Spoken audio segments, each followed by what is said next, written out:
E quem não é fifi aqui no 3 em 1 e sempre traz fatos pra gente é o André Anelli, que chega com informações sobre a reunião do presidente Lula com os líderes do Congresso, não é mesmo, André Anelli? Aqui é na base da notícia, não tem fofoca. Conta pra gente, bem-vindo.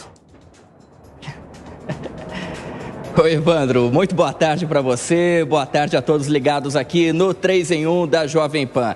Repercutindo ainda a reunião de líderes que o presidente Lula acabou realizando no Palácio da Alvorada, residência oficial da Presidência da República, ontem à noite. Uma lista divulgada pelo Palácio do Planalto mostrou que 20 parlamentares, 20 deputados federais participaram desse encontro, inclusive principalmente o presidente da Câmara dos Deputados, Arthur Lira. Hoje, no Rio de Janeiro, durante participação em um evento da Fundação Getúlio Vargas para discutir a segurança pública, o presidente da Câmara dos Deputados acabou dizendo que o presidente Lula garantiu a ele que vai apoiar, então, quem ele indicar para sucessor à presidência da Câmara dos Deputados. Pelo menos 2 nomes estão bem acirrados nessa disputa, seriam então Elmar Nascimento, que é líder do União Brasil, e o Marcos Rogério, que é vice-presidente atualmente da Câmara dos Deputados e presidente do Partido Republicanos. No entanto,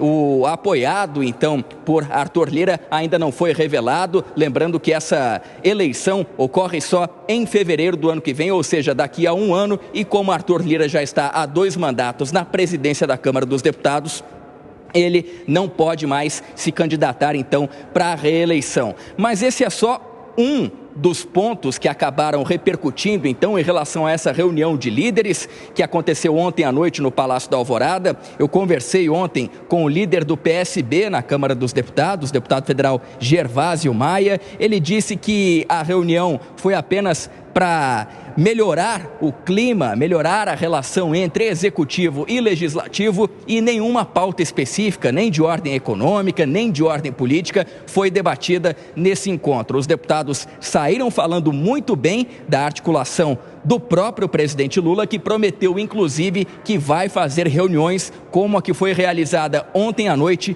com mais frequência. Enquanto isso, as pautas consideradas mais delicadas e que no passado, pelo menos, acabaram pesando na relação entre legislativo e executivo, continuam paradas. Elas devem ser debatidas diretamente com o ministro da Fazenda, Fernando Haddad, e também com o ministro da Casa Civil, Rui Costa. Principalmente a reoneração da folha de pagamento dos 17 setores que mais geram empregos no país.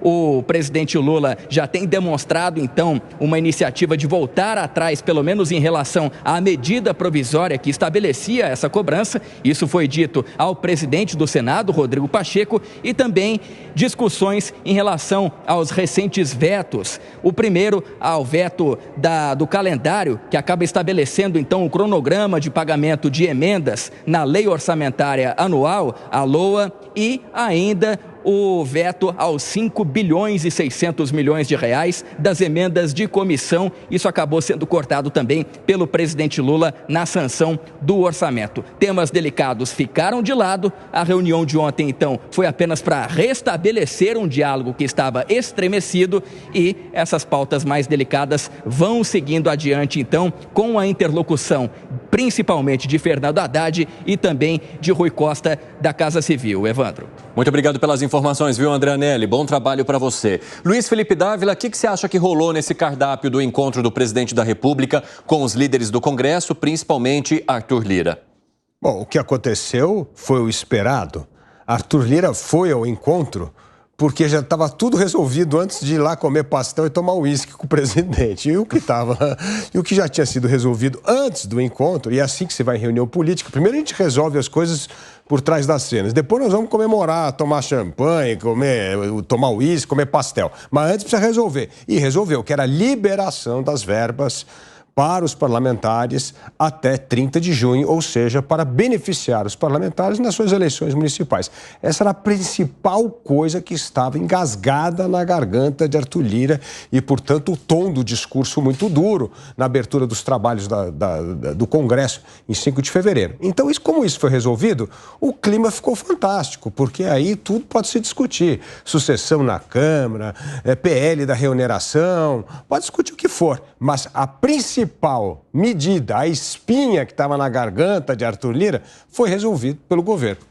Agora, Alan Gani, a gente percebeu que também participaram os ministros da Fazenda Fernando Haddad, Rui Costa da Casa Civil e também Alexandre Padilha, que é responsável pelas relações institucionais. Mas quem protagonizou o discurso foi o presidente da República. De alguma forma, isso indica que a articulação está ficando mais para o chefe do Executivo do que para os ministros que deveriam conduzir esse diálogo?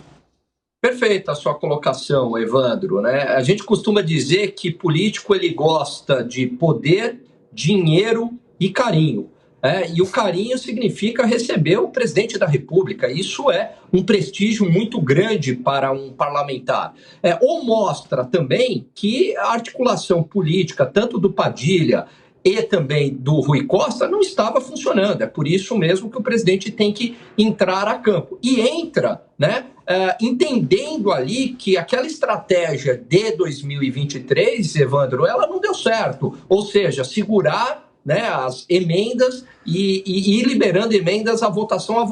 Quer dizer, aquilo era um desgaste político muito grande para o governo. Ele entende agora que liberando essas emendas, ou até dia 30 de junho, como o Dávila colocou, ou cumprindo um cronograma de pagamento, a relação fica muito mais fácil, né, com o Congresso Nacional. Num ano que é muito importante, porque é um ano eleitoral, e tem parlamentares do PT que têm interesse em receber essas emendas e, portanto, né, disponibilizá-las ali para algumas cidades, para o PT ganhar mais prefeituras, onde tem um gargalo, e também aí a presença do ministro Fernando Haddad tentando garantir a aprovação de algumas medidas de aumento da arrecadação, né? E algumas medidas impopulares, que vêm com maior tributação, talvez o fim do PERSE, talvez tributação sobre dividendos, imposto sobre herança. Mas do ponto de vista estratégico, o Lula acerta em entrar em campo diretamente com os parlamentares. E aí, Fábio Piperno, como é que você avalia esse encontro de Lula e principalmente o protagonismo que o presidente assume a despeito dos outros ministros? O Evandro, eu sempre disse aqui que o Lula é o melhor articulador que o governo dele tem. Então, quando o Lula fica ausente disso, é óbvio que a chance de dar errado é muito maior. E isso é um problema ou uma solução para você? Ele ficar longe? Não, eu digo ele ser o único ou melhor articulador do governo dele. Isso é um problema ou uma solução para você? Eu acho que isso mostra, principalmente, a falta de quadros. Uhum. Então, o governo, ele, ou seja, seria um problema. Eu acho que sim. Ele tem que entrar, ou ele entra em campo toda hora, ou então, aliás, ele e também o ministro Haddad. Sejamos justos, o Haddad, ele se saiu muito bem nessa tarefa ao longo de 2023. Agora, o Lula também, ele tem que, periodicamente, né, dar alguma satisfação à base. Então, o que também significa isso? Eu vou votar o marco temporal. Mas, presidente, o senhor sabe que o senhor vai perder. Bom, mas esse era o aceno que eu tinha que fazer à minha base, que, aliás, foi fundamental para a minha eleição. Então, também não posso abandonar totalmente essa turma em nome do pragmatismo político. Houve um dia aqui em dezembro em que foi votado o marco temporal e algum outro projeto, que eu não me lembro qual foi agora. Falei, bom, é óbvio que ele vai perder os dois, só que a grande aposta dele é para amanhã. Foi votada aquela história lá do ICMS e tal. Então, na véspera, ele perdeu tudo e no dia seguinte, nas pautas econômicas, ele ganhou tudo. Então, é muito assim que tem ocorrido. Ontem ele recebeu não só o Arthur Lira, mas também líderes do PP, do União Brasil, do PSD. É como o Alan disse, é óbvio que essa turma gosta de ser acariciada, gosta de receber o prestígio de poder se encontrar com o presidente da República convidado por ele. Agora, isso acontece num momento, essa fase pós-carnaval, o Lira e essa turma também deve ter cantado pro Lula. Ei, você aí, me dá um dinheiro aí, né? Porque eles também foram lá para isso, óbvio, né? Exatamente, é na base da marchinha de carnaval. Agora, Gustavo Segré, você tem uma empresa, por exemplo, né? Imagina se tudo aquilo que você tem pessoas para fazer tivessem de ser trazidas para você como demanda para que você resolvesse tudo. Não dá. É justamente para isso que você coloca pessoas ali que estão abaixo hierarquicamente, mas que são preparadas para resolver determinadas situações, para que você não tenha que delimitar sim ou não para tudo que acontece dentro do local que você administra. É mais ou menos isso que deveria acontecer no governo federal e que hoje é como se o chefe ou o líder tivesse que tomar todas as decisões, inclusive aquelas que poderiam nem chegar para que ele definisse? Sim. E isso prova que o Padilha não está fazendo o seu trabalho. Lula diz que vai se mover mais na articulação.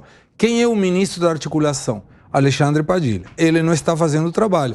Deveria ser igual que, por exemplo, o vice-presidente, que também é ministro de Indústria e Comércio. Então, vota o presidente como ministro, ele se nomeia ele mesmo como ministro da articulação. E evitamos o salário do Alexandre Padilha.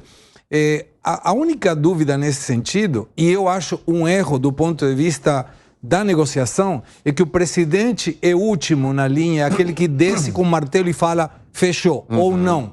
Quando você tem um ministro, sempre tem a opção de dizer eu devo consultar. É uma estratégia de negociação muito básica. Sempre. Você não pode se sentar a negociar com alguém que está por baixo da tua linha de definição, porque senão ele pode falar eu tenho que consultar a minha base e você, que é o presidente, não tem a quem consultar. Você é aquele que desce e diz ok, estamos fazendo isso.